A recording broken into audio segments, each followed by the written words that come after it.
So, according to the World Health Organization, more than 300 million people worldwide deal with depression each year, and roughly 7% of Americans deal with depression each year as well, according to How Can You Connect to Friends Who Are Depressed by Bill Burnett. So, depression can be defined as a common and serious medical illness that negatively affects how you think, how you act, and how you feel.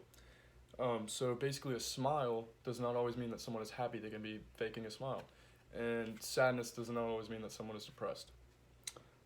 I get my information from the American Psychiatric Association, ideas.ted.com, nhsinform.scot, and also personal experiences. So, today I'm going to talk to you about how to recognize depression symptoms, causes, and treatments for depression as well. So, sadly, most teenagers these days will not receive the help that they so desperately need to be able to get over their depression. First of all, symptoms need to be recognized. So, there can be physical signs of depression. The first thing you might see is a lack of appetite or, you know, tiredness, lack of sleep. When people mess up their sleep schedule, not getting enough sleep.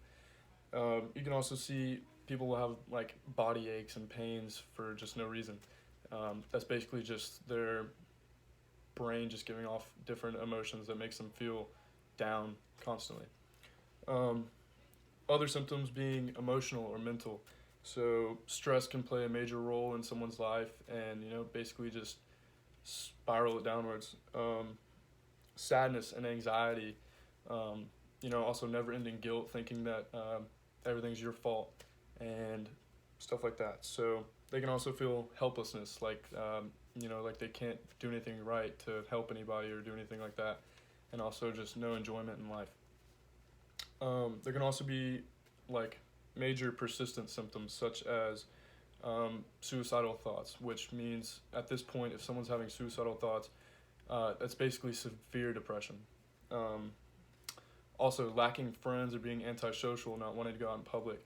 But this can also lead to a loss of personality and social skills, so that's also not a good sign. Most times the symptoms that are caused are they have a reason. They're not just appearing out of nowhere. It's an actual cause. So there are different reasons or triggers for a depression victim to have these symptoms.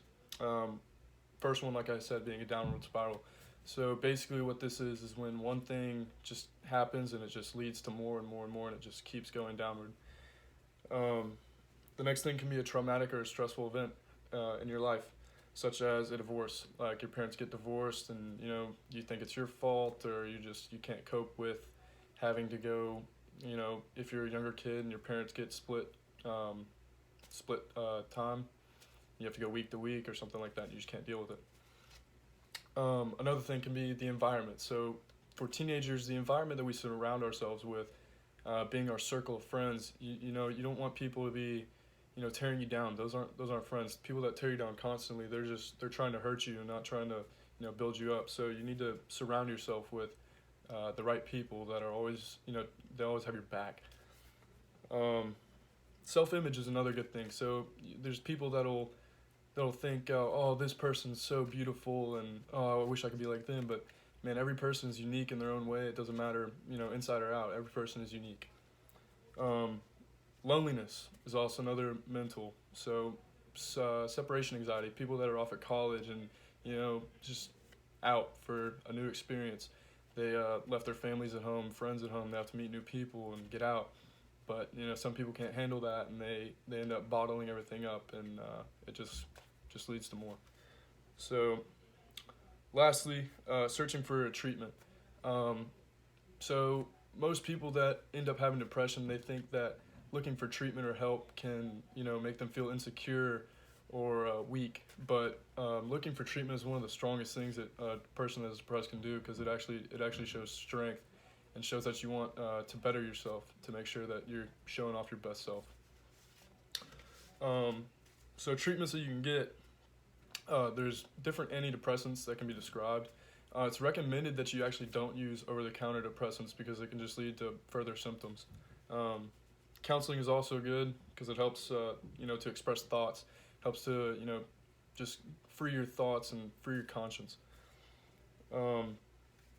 Also therapy. So therapy, what that does is basically it just you talk out your problems, get things off your chest, whatever you need to. So that's also another good one. Um, so to conclude, depression is an upsetting and tough state, but with the right help and treatment, anyone can overcome it.